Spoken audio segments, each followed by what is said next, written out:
County's radio station with talk, music, weather, and traffic for Montgomery County. Have a question or comment about one of our shows? Want to know how to reach a host? Just contact the station at irlonestar.com or call in and leave a message at 936 647 3776. Get involved with your community with Lone Star Community Radio. Thank you for listening to Lone Star Community Radio. This program was broadcasted and recorded live from the LSCR studios in downtown Conroe, Texas. Lone Star Community Radio is supported by listeners like you. Donate and sponsor today. For more information on getting involved with Lone Star Community Radio, contact us at lscrstudios@gmail.com or visit us online at www.irlonestar.com.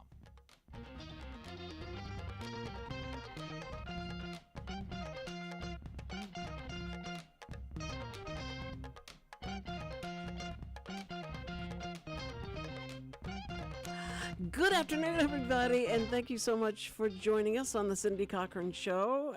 I'm back. I know Richard's so excited because he hadn't had anyone to talk to or complain to or to just kind of rationalize his thoughts. And I have to anchor him because sometimes he can get into the weirdest thoughts about life and things. And so it's always good I'm here. Right, Richard? You missed that, don't you? Sure. You missed it. Because I just don't want you to go off the deep end or anything like that. Actually, I can't wait for my Alex Jones moment. For your what? My Alex Jones moment. Oh, no. That's what I can't wait for. I'm like, am I Alex Jones right now?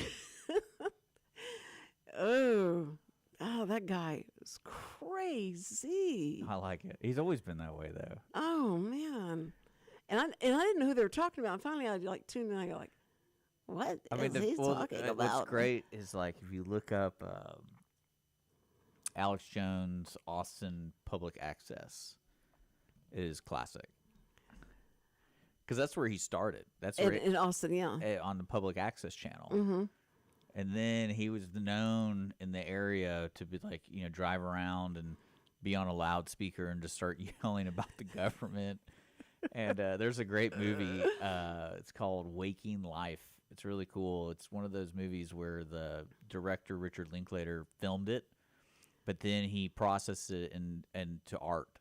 So it has a cartoon look, but it's actual actors, and then they drew on top of the actors. Oh, okay. So the art's really weird, and it's kind of, I would definitely call it psychedelic, but there's a scene where he's in the car yelling. And I was like, that's so funny to me. That's the norm in Austin. Like this guy, can you imagine growing up and you just got this guy driving around like an El Camino, just yelling out of it. And then next thing you know, 30 years later, he's storming the Capitol in a Ram vehicle or whatever it was. It's like he's driving around in this tank. It's like this guy, can you imagine being married to this guy? Like, oh, here we go. I can't. No. You ever like watched this show? I've listened to a couple of his shows. No, I just go through. It is like the language he uses is so funny to me because he's like, I got the papers. I'm right about this. Does he curse a lot? Yeah. Well, he always says like, oh, I mean it when I curse. That means I'm really passionate about it. They're interdimensional vampires are coming to get your kids and. I got the papers. Like, and he has all these papers all over his desk.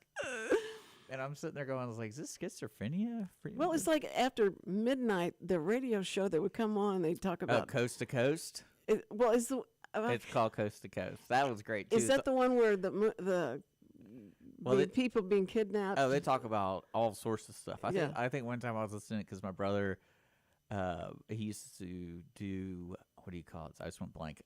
He would fog for mosquitoes. So, the fogger's always out there at 1 a.m. to like 5 a.m. or whatever.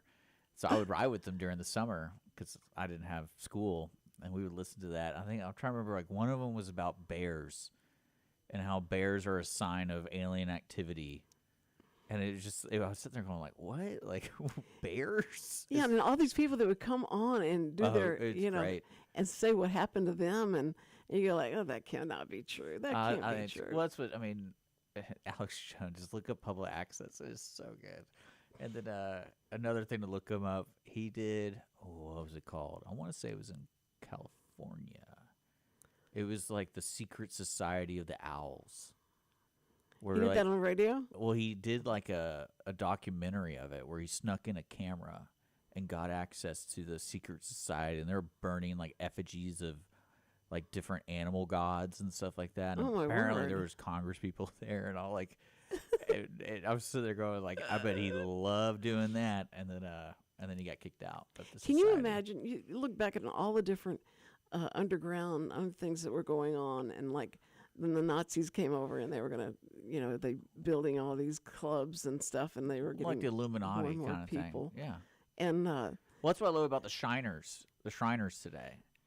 well, And then you the have- Shriners and the who's the guys? The other that no one knows what goes on there. But they have the sign of the compass. It's I know what you're talking yes, about. yes. What I is forget. that? But I always like that kind of stuff because That you always is have that scary. secret hand. Do you know the secret handshake? Oh no, I I don't. know there was a guy that I knew. If I can't remember where we know him from. It was like Channel 13 or something, and he was one of these guys. And so I'm trying to get him to tell me what is it that we need to know about what y'all are doing, because it sounds so, like crazy.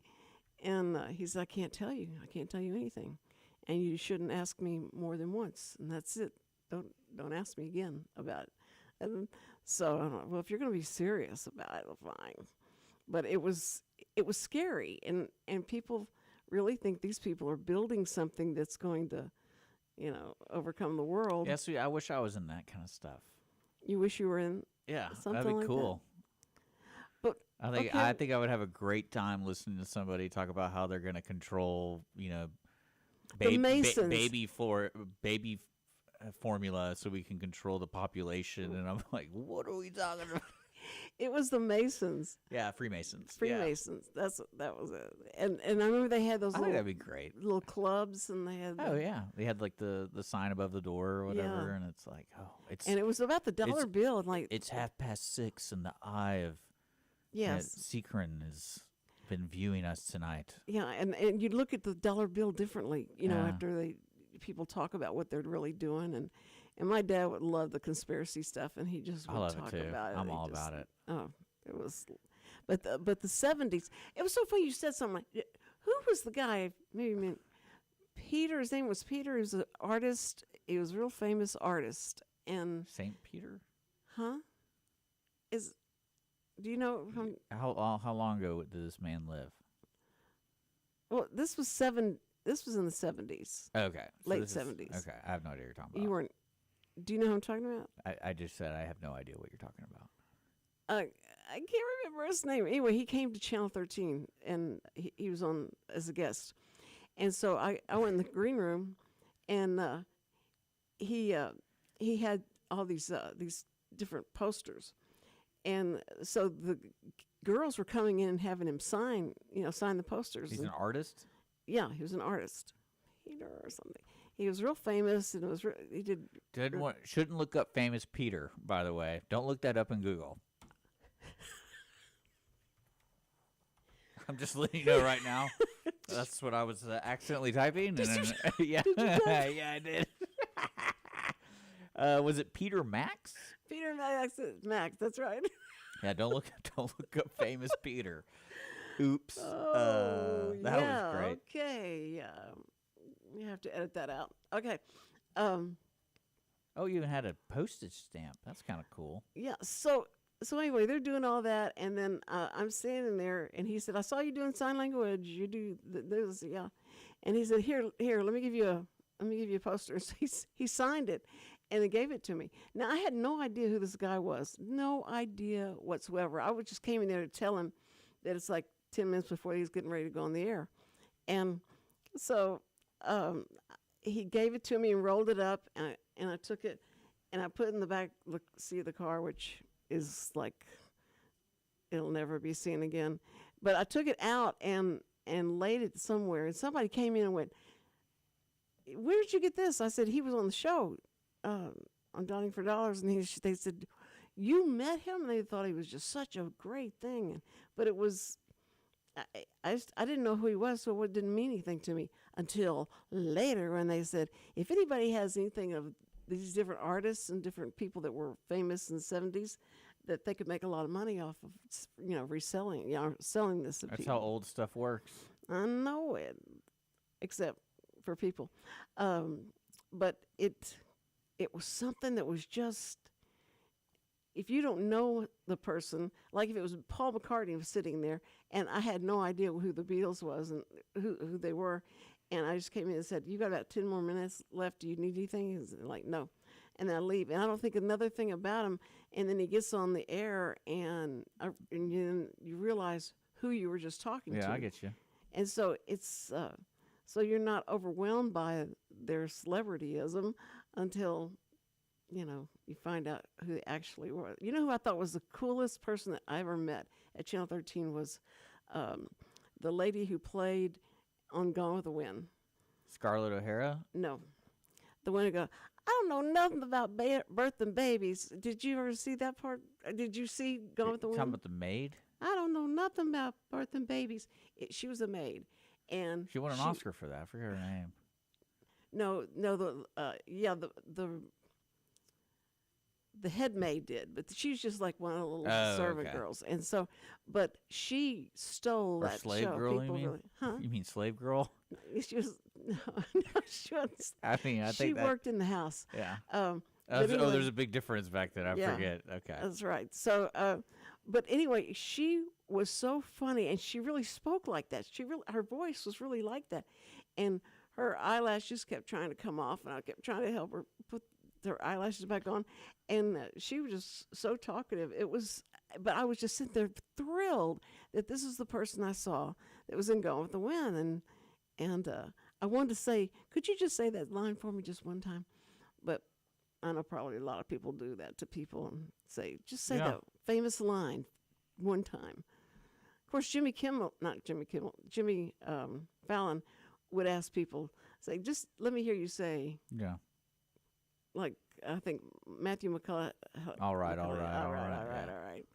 And he really, he dropped out of sight. Now he's coming back. He's in some movie. Matthew McConaughey? Yeah. Matthew McConaughey. Okay. Yeah, he's an actor, so he'll be in a bunch of stuff. But he's just in a new movie, and all I just remember was seeing his face going like, "Good grief!" And it's about him trying to save people in some kind of like a hurricane or some kind of. Oh, is it the bus one? Yes, Yeah, the lost bus. Yeah, he goes back and saves the kids from a tornado or something. Yeah, like that. and he gets, and so It's always a bus. Tornadoes love buses for some reason. what's funny is that we're not afraid of hurricanes. I mean, because if you grew up in Houston, you're not afraid of a hurricane. You respect them, and you don't go out and shop during. Yeah, but they're probably the hurricane. least threatening national disaster out of all of them. Well, what's funny is when we went to Washington, Sam and I were standing in line to go through the White House, and these people said, "So where are y'all from?" And we said, "Houston." Went, "Oh, how do you stand it?" I mean, it would scare me to death to be living in Houston. I said, "Why?" He says, "Because of those hurricanes that you have." And I went, "Oh, well, it was they're okay. Where are y'all from?" He said, "California." And I went, "Y'all have earthquakes there. Aren't you afraid of the earthquakes?" And they said, "Oh, no, they just shake a little bit, but that's all. That's all that happens." Yeah. And so it was just funny where you come from and what your fear would be is facing a hurricane, and it's not as bad as now as it used to be. But when we had the last few, the last one that was really, really bad, and we had to go to Dallas to stay at my sister's house. Was that Lake Katrina or House. Rita? Huh? Was that Rita? No, it was what's the other? What did you say? Katrina? Katrina. Yeah, that was it. And I remember we were driving to Dallas trying to get ahead of it, and all these trucks and stuff from Dallas and different places were coming, and people were just applauding for them to come help us because it was going to be so bad. And so a lot of times it's just we would leave if we thought it was really going to be that bad, and then because we lived in a house that would blow it away so fast. Yeah. It's on those pylons, and so it would. but I just didn't grow up with any kind of fear. We would go out while it was during that, the time where it was calm before the storm, and we'd go out and just feel what that feel like, because it was just the weather got perfect during that time. And then we'd run back into my grandmother's house, which is a brick house, so we could go there. It's like the Three Little Pigs, so find some place you could go where the wind wouldn't blow it away. But it was exciting. I thought the hurricanes were exciting, but we never had to get out and get in a boat and have a boat take us to a safe place or anything like that. So I probably haven't seen the worst of it. But I grew up in Houston. Didn't you grow up in Houston? Mm-hmm. Did you have? But you were born in 80 something. Yeah, 86. 86. Okay. So you didn't have a lot of bad memories of different events, right? It's like we didn't have anything really bad. Did you ever go to Galveston and go through that museum where the 1900 flood was? Yeah. That made me sick to my stomach, because it was just like so real the way they did it. It was great. It was so scary. Those people had no idea what was coming, because they didn't have any weather, any kind of anything to know. Yeah, because at one point you're like, hey, this storm's pretty bad. What do you want to do? Was that Armando? No. He's coming up. No, I mean, I grew up with that kind of stuff, but also grew up with the family that was from Galveston, so you had your precautions, and then you're kind of like, let's just hope and pray it doesn't go away. But it was amazing. And then Katrina, I mean, all that stuff was going on, but it just rained. And it just rained and rained and rained. There you go. This rain is not ever going away, so you start trying to find what gopher wood is and where you can get some gopher wood. Because, you just got to load up on booze. And food. And food. That's the main thing with us, was like, my mom and dad went to the store and got all kind of stuff. And then we felt safe. Like, everything's okay. We got food, and we're in the house, and we liked the house. We didn't understand how weak that house would have been in storm. And then my dad said, we're going, to his mom's house, because it's brick, and they'll save us. And it was just, it was exciting. That was exciting as a kid. But the 1900 thing, when the first time I heard about that, and all the things that happened, and then when the pictures of the devastation afterwards the next day, and people were going around taking pictures of everything, and how many people were lost. Because I remember, I forgot, it was a hurricane before Katrina, because my buddy's grandfather had a house on Crystal Beach side, and growing up in Galveston on the west side, every storm, like, I've never seen like houses destroyed, but when I went with them to go help with the house, everything, that was crazy, because you would just see everything gone, but then you see a random house still there. So like every right. sixth house was still standing, everything else was just gone. Like their house was just gone. It was just sand. Right. And you could find little pieces of the house, like maybe a pitcher, but it looked like something just blew it all away, and you have no idea where any of your stuff is. That's when we found a gun. That was fun. And then we had an officer. We gave the gun to the officer because they were patrolling, just checking on people. And that was probably one of the funniest exchanges, because everyone was so sad, like, oh, we lost our house. And then we found a gun, like, in the sand. And we're like, what do we do with this? And I think I was 14 or 15 at the time with my friends. And the dad was like, oh, let me hold on to that. And then when the officer comes, we'll give it to him. So we give it to the officer. And the last thing he, like, puts in this, like, this crate of stuff that people found valuable stuff, I guess. He just put it in there. And he turns around and goes, oh, hey, by the way, if y'all see a tiger, call 911. And I'm sitting there. I just remember going like, what? Like, a tiger? So somebody had a tiger. Yeah, somebody on that side of the island had a pet tiger. Oh, and it was just so funny to me how it was just like nonchalant. He's like, oh, yeah, well, thanks for the gun, guys. Like, that's really responsible. Oh, yeah, by the way, if you see a tiger, call 911. I think they found the tiger in a church, like later that day. In a church? Yeah. That's But that was really funny because you think like a hurricane's really bad, right? Well, how about a hurricane and a tiger? Let's just get a little crazier. And then, because all the stuff that the water brings in, the snakes. Oh yeah, there's all and sorts of crap. the It was things. awesome. It was surreal to me. I was like, Have you ever been in a flooded house? Like, did your house ever flood or anything? I don't think so.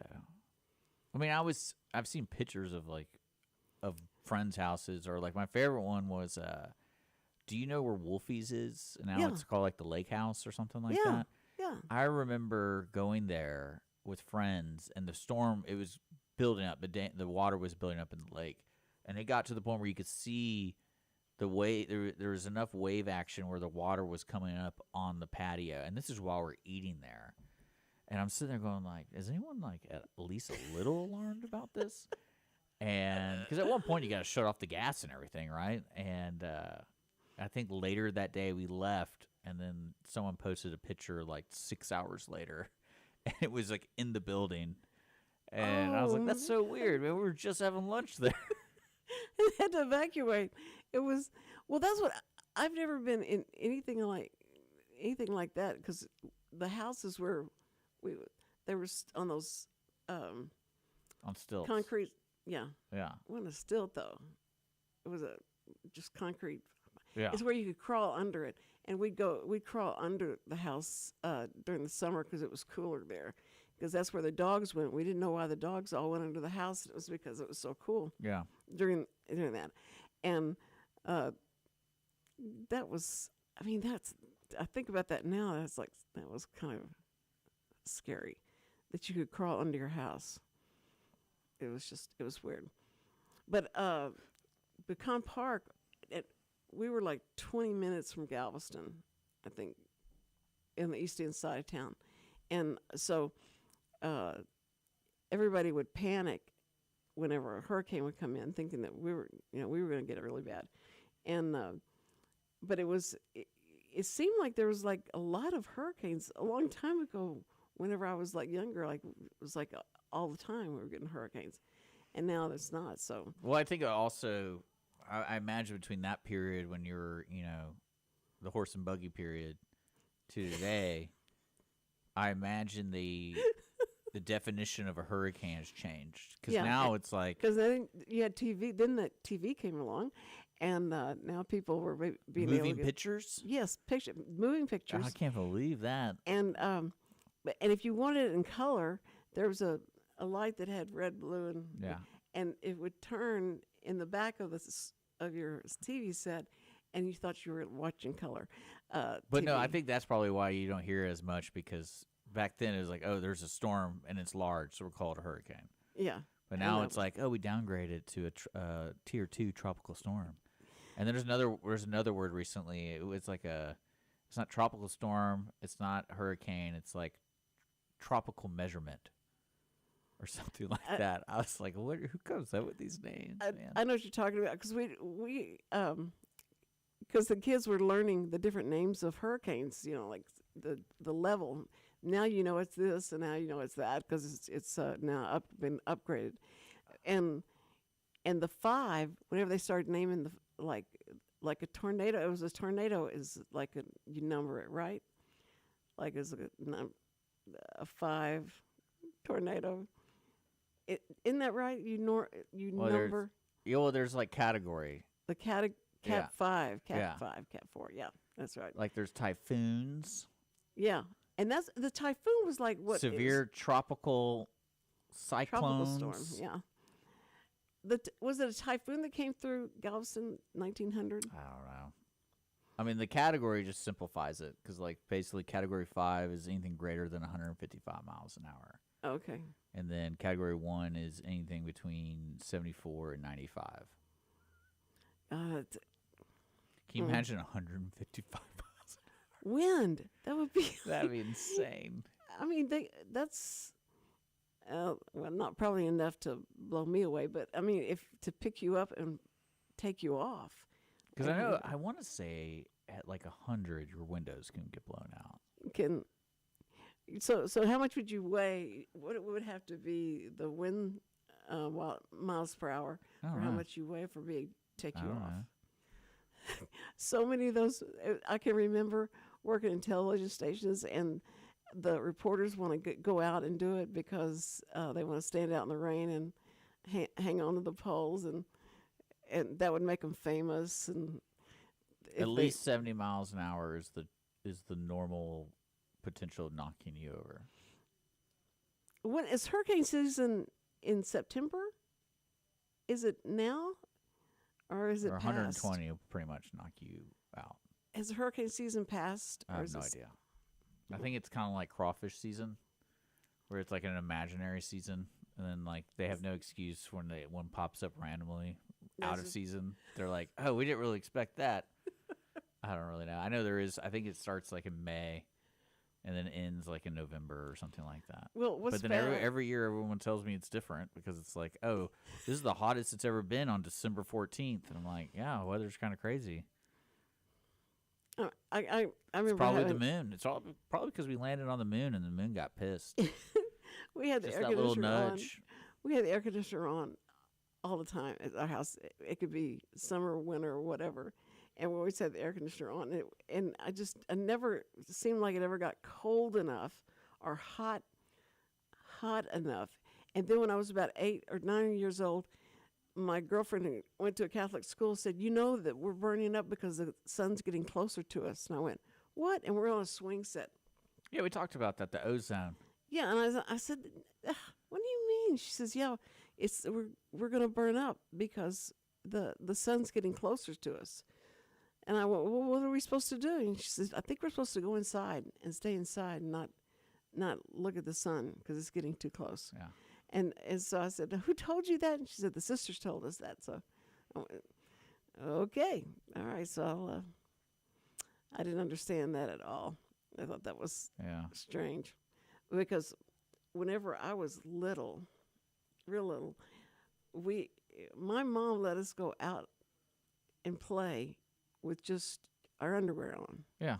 and that was it. Yeah, You just wear she your probably didn't underwear. want to clean all the clothes all the time. And they put you outside. I'd be And like, say, I'm tired of cleaning 5 articles of clothing, Cindy. Here, No. just go out in your underwear. No, I have to clean 2 or 1. And they go like, "Okay, now you go outside. It's okay. Go. Bye. See, I'll call you when we need you to come back in to eat or something." And so we just go outside and we play. But we were the only ones that didn't have clothes on. My brother and I, we were the only ones that had your underwear on. And so somebody took a picture, and I'm leaning against this fire truck that my brother's driving, and these kids are around, and there we are with our underwear on. I went, Whatever. "Man, it was for Facebook, so there was no place to put it." So it was but when I came across that picture and I went, "Mom, you let me go out like this? This is how you want me?" She said, "Well, nobody remembers that." And I went, "These are all my friends that I've grown up with. What do you mean I don't remember it?" I said, Well, they at one don't point care. you didn't care. And They then don't- all of a sudden you did. Yeah, they just don't care. But but it was just another time. I'm so sorry you didn't get to live through the 50s. You got the attitude of people in the 50s. They were just like, there wasn't a lot of angst or caring or. Well, I can't imagine having kids today because you have to be doing something. Like they have to be doing something. Well, I mean, Because if not, they're going to be on a device. you work. You just have to. You have to be an aggressive worker trying to get a job.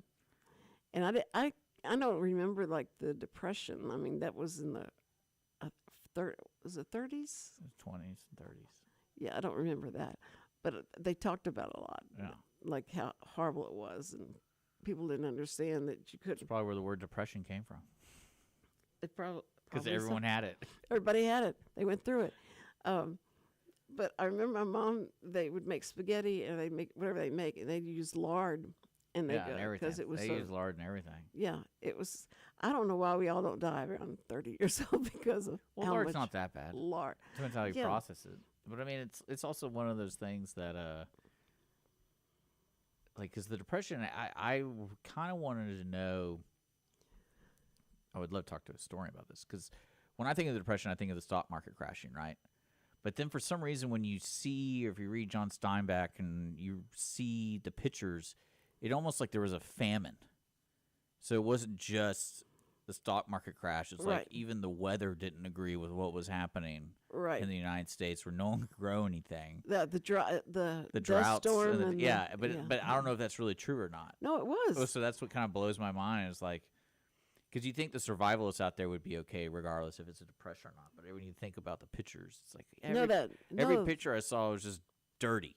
Everywhere was dirt. Because everybody kept moving, trying to find jobs, and they pack everything in their house on that truck, and they put all the kids and the family in there. But I wonder if that how much of the United States was affected by famine. It was a lot because let's see, I guess was Roosevelt the president then? Probably. But anyway, and how those people came and started pitching tents on the lawn, there at the Capitol, because they had no food and they had no place to stay, and it was horrible.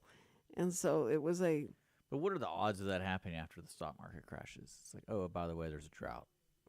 I don't know. Maybe we're somehow connected to the way the Earth treats us. Well, and since we're depressed, the Earth feels depressed. The Earth feels depressed. Yeah. Well, I mean, the moods of the moon and the water, and all that, they've proven is pretty much. And I'm telling you, I worked in a TV station in the newsroom where when the moon was full, everybody was going like, okay, the moon's full, let's get ready to get the calls start coming in, and they start laughing and stuff, and the calls would start coming in, and they go, well, so the kid was shot, did he die? Oh, he's okay, he's at the hospital. Okay, well, I don't have time for that. And I went, you were hoping the kid had died? He said, well, it'd be a better story that way. Yeah. And I went, y'all are ruthless. That was just it's very strange. But it did work. There was a lot of calls that came in during the moon being full. I like it. So probably because there's more light outside. No, not. Well, why do you think that would be? I don't know. It wouldn't make it crazy things happen. You can see more, so you think you can see a lot more crazy things. Yeah, but if it's darker, darker, the crazy things are already there. You just can't see them. Yeah, because we're living in one. It's just our universe and our time, but there's another time going on. So yeah, other things are happening in this world. Yes, when somebody told me that and started talking to me about that, saying like, there's dimensions, right?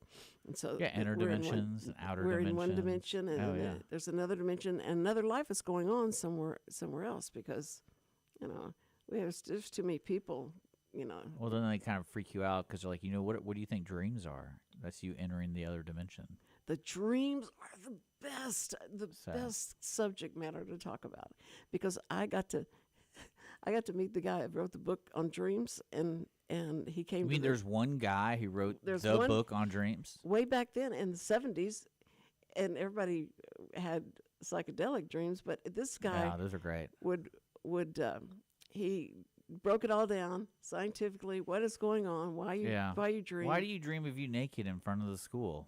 Yeah, that was always the one. I said, now listen, this is really crazy. But why would I be dreaming I'm walking down the hall and I don't have any clothes on, and nobody even says anything about it? Nobody says, hey, you don't have any clothes on.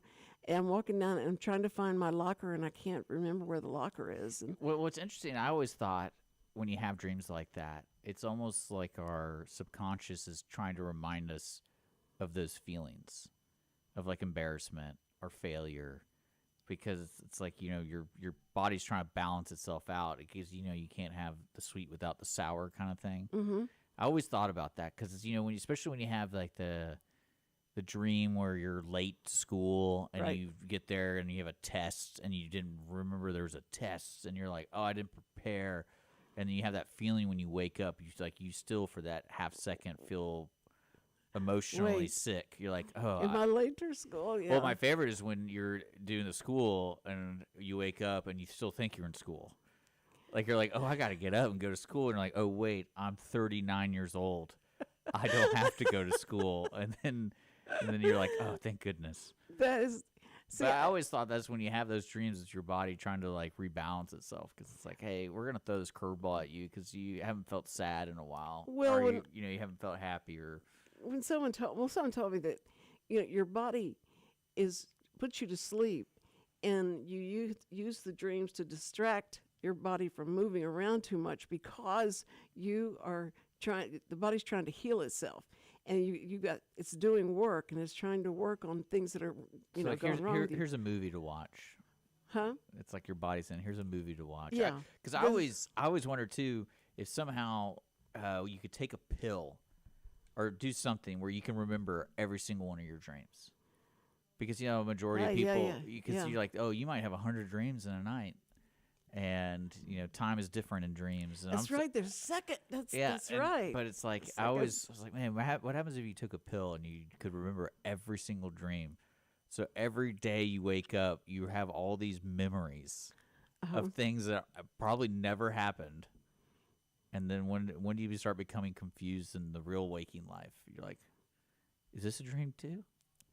Well, that's why when I'd go to church and the preacher would get up and start talking about, when we all go to heaven, we're going to be singing and praising and all that. And I'm going like, and I'm waiting for him to say, and then you can watch movies and you watch TV. And they never said that. And so I asked a preacher one time, are there going to be movies and TV in heaven? And they went, no, you're going to be praising. I went, Sounds man. boring. I'm already doing that. So I thought, okay, this is what I'm going to have to do. I'm going to have to watch a lot of movies and have that stored in my head, so that whenever I get bored, I'm able to replay those movies back. And that'll help me get through the times of when they're just doing songs and stuff like that would get boring. And I didn't mean that. But anyway, That's funny. your kid's concept of what that eternity is. It's really kind of hard to put your head around that, to understand what that is, what they're talking about. Because sometimes it sounds too scary, or it sounds like, I don't want to. We're just going to be. We're not going to sleep, and we're not going to eat. Are we going to eat? Do we eat? And but God was really good, because He put in the Bible. I would just tell you, you're I going don't to have know. a glorious. I would pass body. you along. I'd be like, Cindy, I don't know. Just go It's- go bother somebody. Nobody promises us a glorious body. And I went, okay, that was okay. You had me at That's that. because you're vain. I've told you you're vain I since am I've not. known you. I'm like, she is so vain. Look what I have on. You I have still on. talk about it. You still send me photos. You're like, which one do you like the best? Well, I sent you that because we said we have to upgrade. Yeah, that was like Update. 5 years ago. You did that. Shut up. He did that like 2 weeks ago. He said we've got to upgrade. No, I like your picture. It's Update. fine. I think we should just keep it. I'll just do an AI filter to make you look like 90. And so it's just so over the top. People are like, oh, she looks so much younger. Now, would you rather that someone tell you look so much younger or so much older? Let me think about that. What a stupid question that is for. Let me ask you that. What would you rather have somebody say you look really buff, you must work out, or what's happened to you? I like the what's happened to you. Okay, I knew you were going to say that. No, but you said let's upgrade the picture. So I was. I know. I'm was I'm thinking, giving you a hard time. this would be because are I know you spent all weekend taking pictures of yourself. Well, there's nothing different about that, but Yeah. See, but I don't have anything to do. I have to stay in bed because I can't. yeah. Nobody let me walk or do anything. So I have to stay in bed all the time, and I have to just take selfies all the time. Yeah. 'Cause I'm the only one there. Yeah. Getting on those dating websites soon. I'm not gonna. I don't want to go. I think that would I'm be not right. gonna do that. I have no. You need to be like that guy who had the Texas Renaissance Festival, who's still on dating sites the day he died. He was going. I think I want to say he was in his like late 80s. I want to say he was. Who was that? The guy who started the Texas Renaissance Festival, who owned Todd Mission, who's the mayor. You know what I'm talking about? I forget his name. He's a kooky guy. A kooky guy. Yeah, like he got on dating. Hoffines? What? He got on dating websites And they're like, "What's your dream date?" And he's like, "Oh, we're gonna go to Chili's or something." It might have been Cracker Barrel. I forgot what he said. It was the funniest thing, and you're like, "Oh, there's that." You gotta if you have access to HBO, look up the Texas Renaissance Festival documentary, and it is so funny the way he talks about life. And he was a goofy guy. Well, I mean, like he reminded me of the guy of a person who's really smart, but he's also so arrogant to the point where it's unreal. It's comical. Was he a mayor? Well, he started the town, and he wanted to be mayor, so he's just the permanent mayor. Wait a minute, he started what? Todd Mission, Texas. He created a town to basically make it a tax haven for the Renaissance Festival. Oh, okay. But like in the charter or something like that, he's like, I'm just going to be mayor. There's no elected position. Like you might have a council people, but I'm always going to be mayor. Oh. And it's so funny. And they even show some of the meetings because the meetings are at like it reminds me that they're like a VFW post. That's where the council meetings are in this little room, and it's just like fold out chairs and tables. And it's like now But he was getting on a dating website, and he wanted to take out young because he's rich. I mean, he was probably a millionaire at that time when they were filming that. So he's like, I want to take out a girl, and they film him going on a date. I want to say it was to Chili's or something like that. That's where he thinks people. That's where you take the hot date. It's a Chili's. Is to Chili's or something like that. And this woman had to be in her 30s or 40s, and it was so funny. I really don't see how anyone at my age has the energy to go on a date. Like that is just, you have to get dressed. I told you the story on. about my grandfather. I remember when because like my grandfather lived in Galveston for 40 plus years, and that's where my mom was born. And I found out we were going to go visit him because we're always going to Galveston to see him. And my mom's like, I remember my mom being in the car, and she's like, I can't believe Daddy is dating that girl. And she's talking to my dad because, we're like, I'm in the back seat. And I'm like, dating? Like, isn't Granddaddy like 80 years old? Well, he was dating this girl who lived in Corpus Christi. Oh. And they were pen pals or something because he was married his majority of his life to my grandmother. So I was like, who has time to start a new relationship? But apparently they were friends before. Oh, okay. And I remember we all went to Corpus Christi to hang out with her. Because imagine being like your grandpa was still married. No, her grandmother passed away. This is like this is like 10 years after. Mom's? Yeah, It's your mom. this is like 10 years after my grandmother passed away. Okay. But so you know how some people have those stories where they're divorced parents, and then like you're growing up and you meet the boyfriend. So imagine being the great grandkid or the grandkid, and you're meeting the girlfriend. And I just remember going like, "What is going? Like, why am I here? It has nothing to do with me." And I remember going, "Oh, it was so funny." She was trying to get us, like, she took us to a bunch of shows, and she was really involved in the community there. So they had one of those parades. Was she a lot younger than your grandma? I don't know. That's a good question. I don't ask those questions Oh. because they're like, to me at that age, I'm like, they're old. Everybody's old. Everybody's old. So it's like they're old. And I remember they had a parade, and she somehow got my sister in the parade as like one of the pageant girls. I think my sister was like 16, 17 at the time. Oh. And I remember we had to go, and she's like, "Do you want to go?" Do you want to go on the parade? And I was like, "Not really." You didn't want to do that? No, I didn't. I wasn't in that because I don't know what's wrong with you. I just wanted to go to the beach. Yeah, that's true. So That's everything. I think that you're. But I also hated going there because the drive was so long. Because you're young, you're in the car for 4 hours. You're like, this is literally hell. I'm in hell right now in the car for 4 hours. Well, that's what's so cool about living in Pecan Park is you just like down the road, 20 minutes down the road, and there's Galveston, and it was, and it was funny because they were still building those big walls. I mean, after that 1900 thing, and they started that. You know the what? sea We wall? need to protect the it. big wall, the seawall. The seawall. They were building. You know, people fall off the seawall. I think it's crazy the amount of people a year. I think I read that. They get drunk. They all. Well, no one. Drink? No, I don't think it's the drinking. I think people just Because to get on the seawall, you have to cross the street. Right. And there's nothing on the other side but a beach. So it's not like they're getting drunk coming out of the bar and they just fall. Mm-hmm. Like, you got to be pretty out there to go across the street towards something that's not there because you just fall. You'd see it. But there's a lot of people apparently. That seawall. You know how crowded it is now. The street is Broadway. It can get really crowded, yeah. That's Broadway. No, Broadway is 45. That's right. That's 45 just a turns seawall, into Broadway. that's Seawall the Seawall Boulevard is. yeah. Well, I was there by myself. And you fell in? No. And I had got a bike, and I'm riding this bike down the seawall. And I look over, and there's a guy that's hitting this girl. I mean, he's slapping her, and she falls down. Sean Connery style, I get you. And so I took the bike and threw it down and said, "Hey, you better stop that right now. I'm calling the police. I'm going to stop."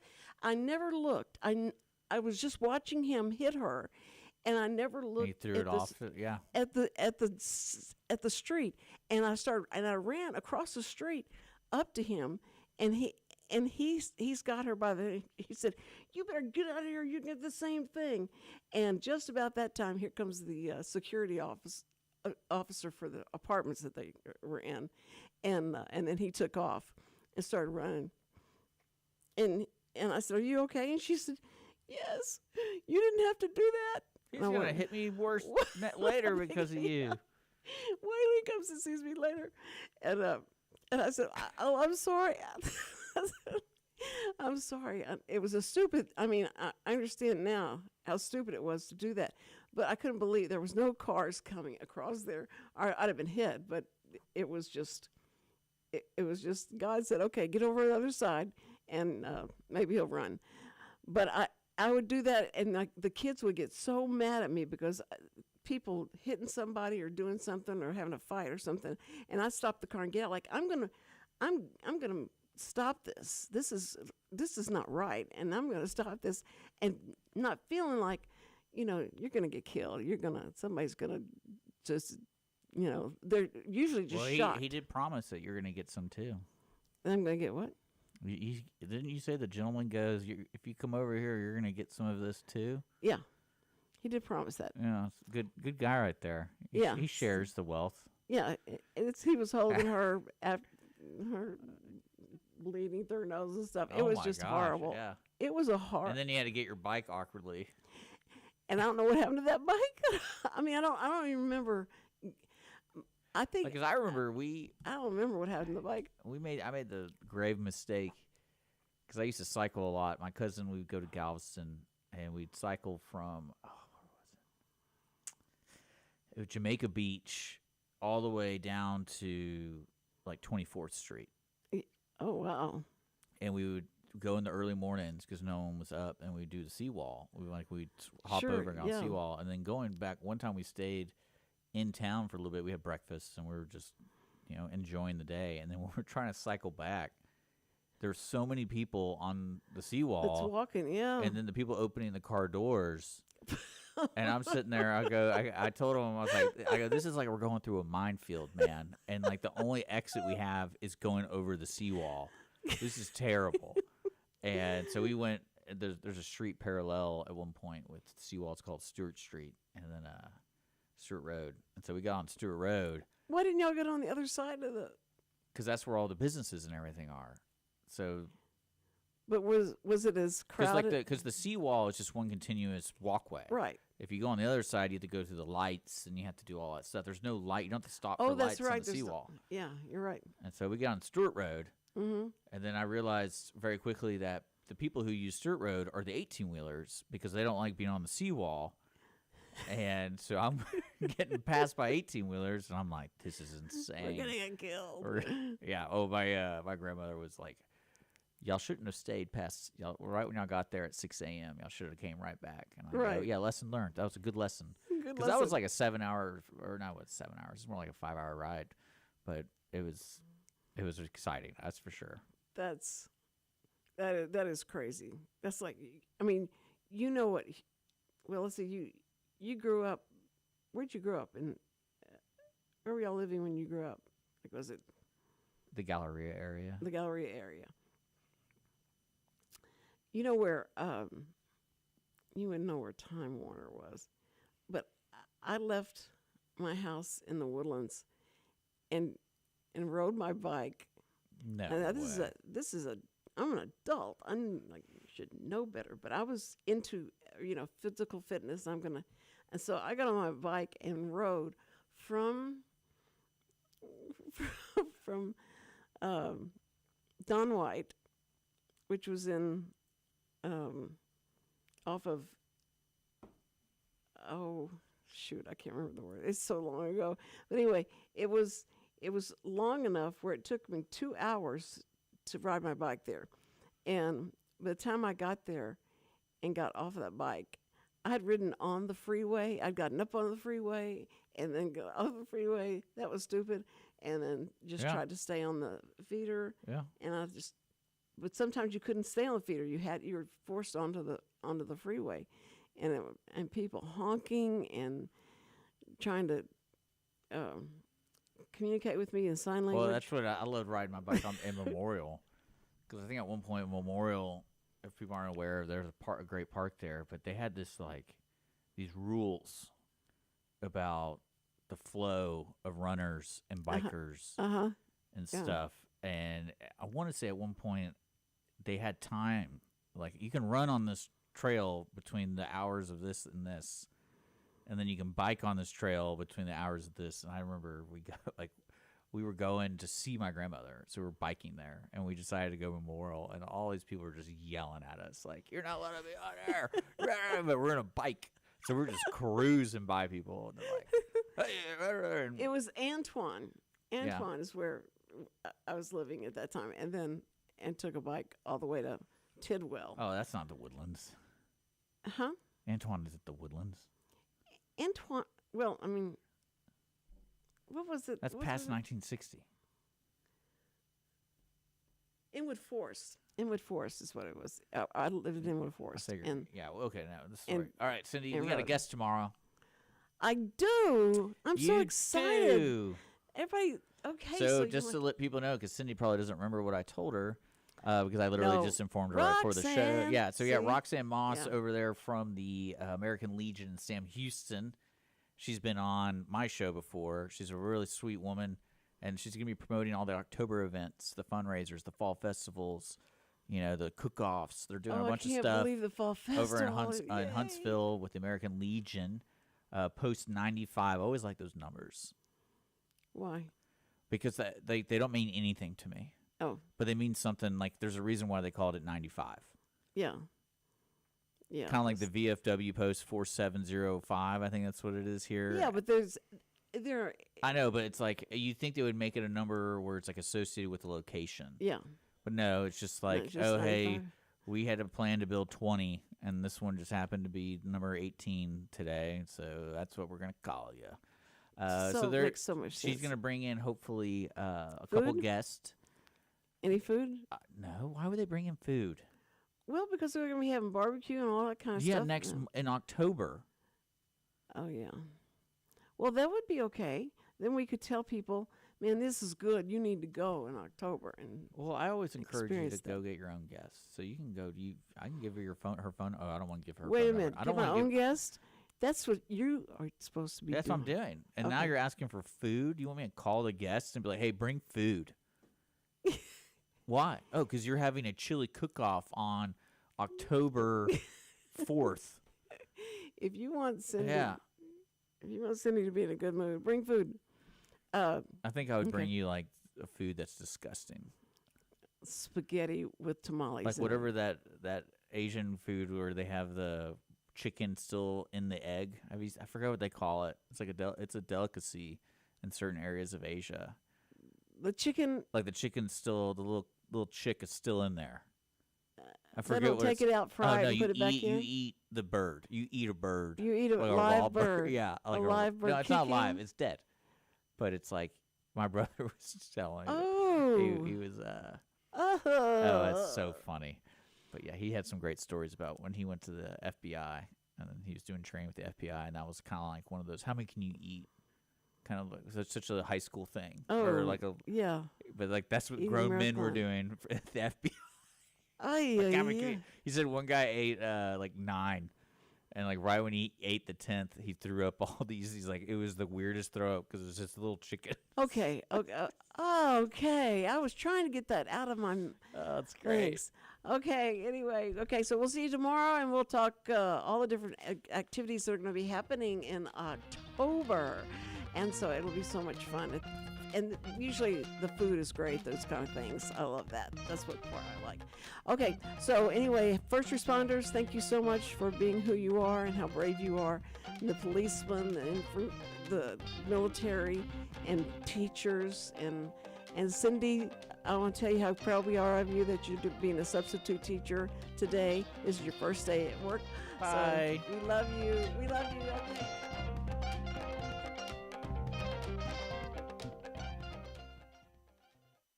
Every week, people ask the same 2 questions. Are they ready to retire?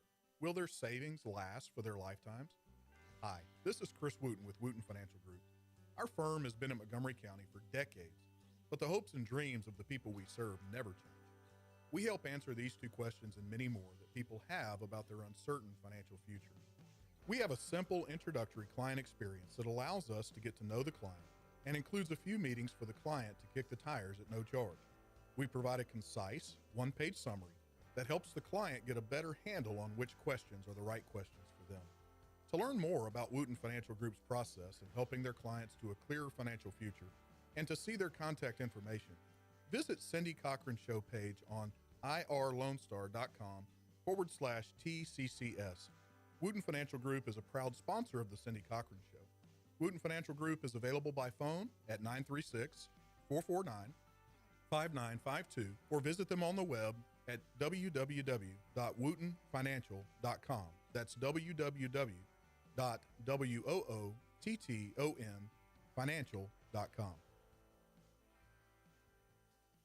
This program is sponsored by the Wootton Financial Group. It is not the intent of Wootton Financial Group to render or offer personalized investment advice or financial planning advice through this radio program or any related website. Wootton Financial Group's participation in this program is limited to providing general information on financial matters and should not be construed as financial recommendation or investment advice. Investment advisory services are offered through Game Plan Advisors, Inc., a registered investment advisor registered with the Securities and Exchange Commission and the state of Texas.